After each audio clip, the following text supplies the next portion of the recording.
Is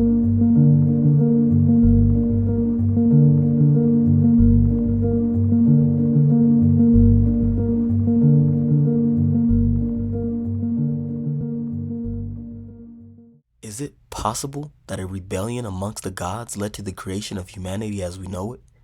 According to ancient astronaut theorists, not only is this true, but these so-called ancient Mesopotamian deities weren't even gods at all, but extraterrestrials known as the Anunnaki.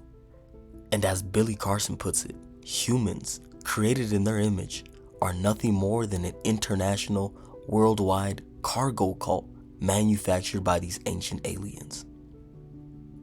If you like content like this, don't forget to hit the thumbs up and subscribe button down below. But without further ado, it's your host, Mr. Vice. Let's jump right into it. Now, what is the Atrahasis?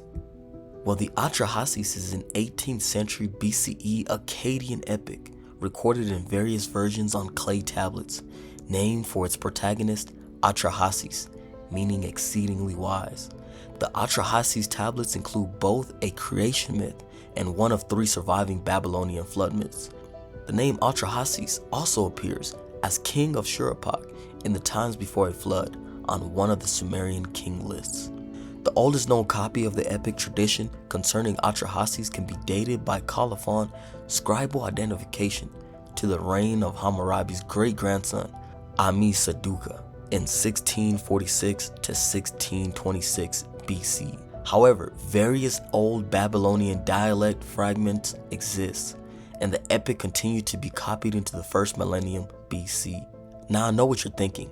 How does this relate to ancient aliens? Well, the Atrahasis is a crucial text utilized by these ancient astronaut theorists as textual and archaeological proof of their beliefs. For these conspiracy theorists, the text explains the events leading up to human creation and the creation itself. This creation would later lead to one of these so-called gods attempting to destroy humanity out of wicked malevolence, a later development that we will not touch on here. Now that you know what this text is and its importance, let's take a closer look at what the text actually says. Tablet 1 starts off as follows. When the gods instead of man did the work, bore the loads, the gods' load was too great, the work too hard, the trouble too much. The great Anunnaki made the Igigi carry the workload sevenfold. Anu, their father, was king. Their counselor warrior, Enlil. Their chamberlain was Ninurta. Their canal controller, Inugi. They took the box of lots, cast the lots. The gods made the division. Anu went up to the sky. Enlil took the earth for his people. The bolts which bars the sea was assigned to far-sighted Enki. When Anu had gone up to the sky, the gods of the Apsu had gone below. The Anunnaki of the sky made the Igigi bear the workload.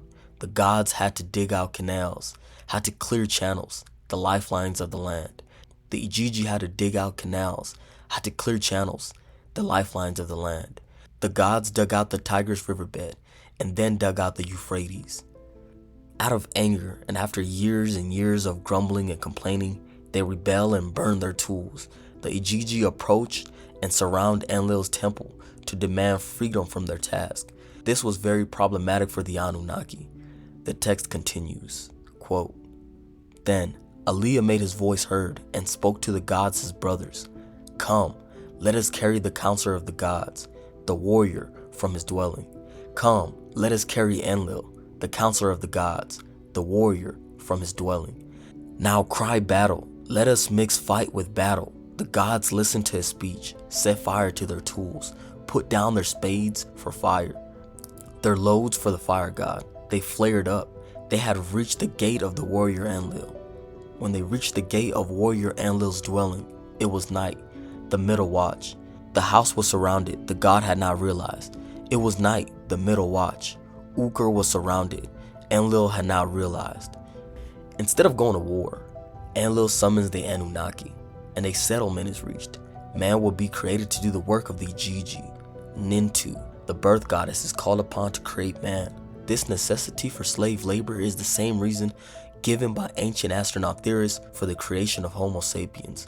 The text then begins to describe the creation of humanity. Beletili, the womb goddess, is present. Let her create primeval man. so that he may bear the yoke, the work of Enlil. Let man bear the load of the gods.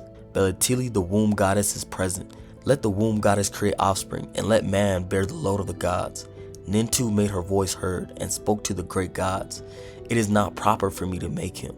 The work is Enki's. He makes everything pure. If he gives me clay, then I'll do it.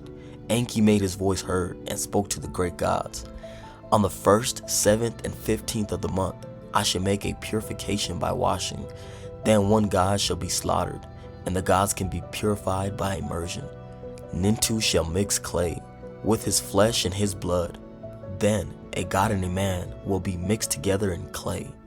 So basically, creation of man in this epic begins in order to solve this labor shortage.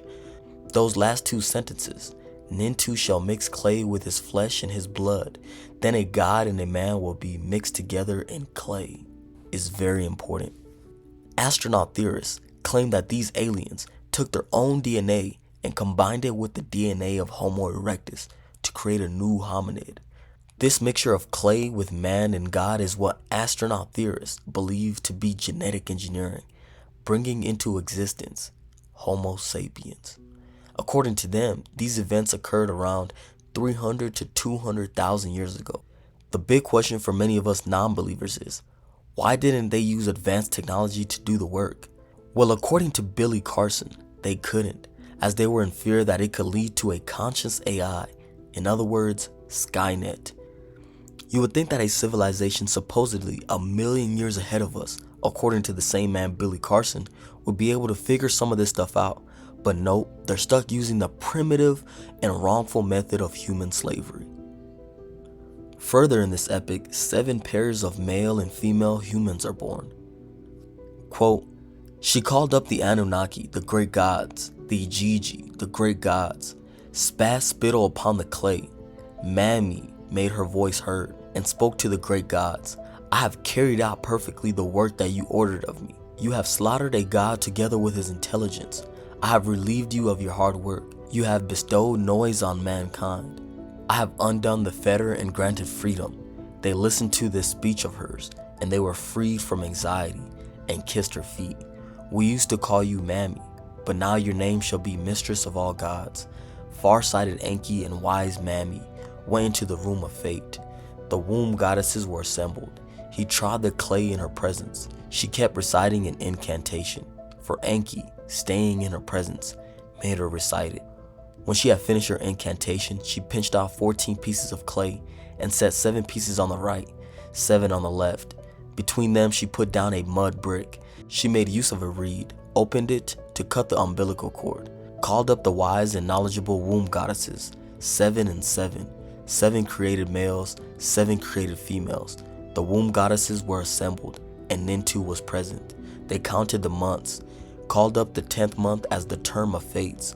When the 10th month came, she slipped in a staff and opened the womb. Her face was glad and joyful.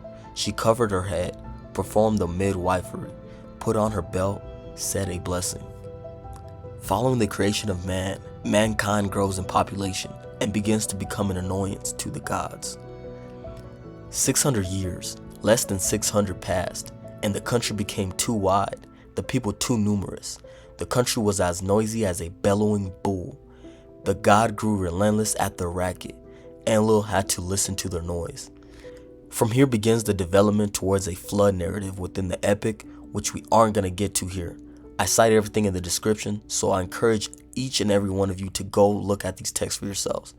Although I find this theory extremely speculative and far-fetched, I can see the temptation for such a belief. But what do you think? Have ancient astronauts gone too far, become too speculative? Comment your thoughts down below. Until next time, it's your man, Mr. Vice, and I'm out. Peace.